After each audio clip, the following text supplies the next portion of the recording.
Coach Tim Con proud na proud sa Gilas Pilipinas sa nabuo nitong chemistry sa ilang araw na pagpa-practice. And well mga idol, bago tayo magpatuloy, please don't forget to like and subscribe and always hit the notification bell.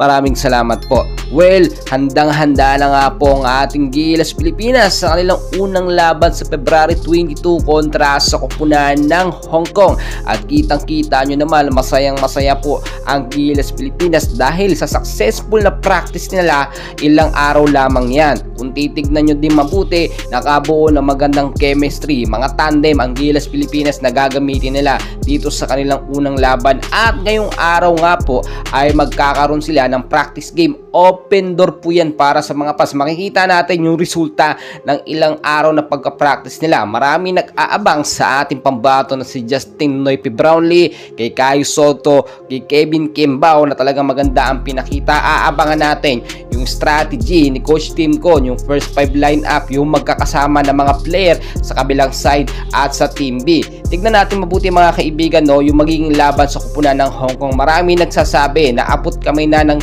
Gilas Pilipinas ang pagkapanalo dahil nga hindi naman daw ganoon kasolid ang lineup ng Hong Kong. Kulang po sila sa matatangkad na player at sinabi mismo ng Hong Kong na nag-aalangan at delikado or 50-50 ang kanilang lineup kung ikukumpara sa lineup ng Gilas Pilipinas.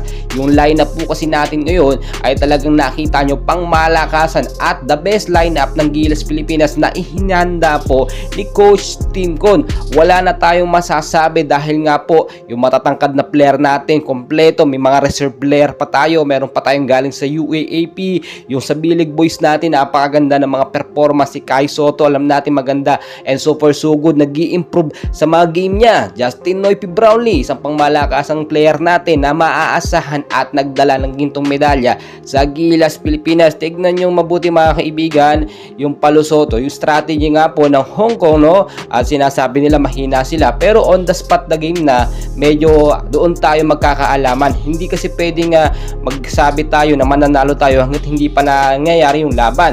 Kaya nga no, marami nagsasabi, bilog ang bola, no? Doon natin malalaman. Alam nyo naman, ngayon kasi yung ginagawa natin pagla-line up or ni Coach Tim Con, pang malakasan yan hanggang makapasok tayo dito sa FIBA Asia Qualifiers 2025. Marami tayong mga kalaban na malalakas sa team, hindi lamang etong Hong Kong at yung Chinese Taipei.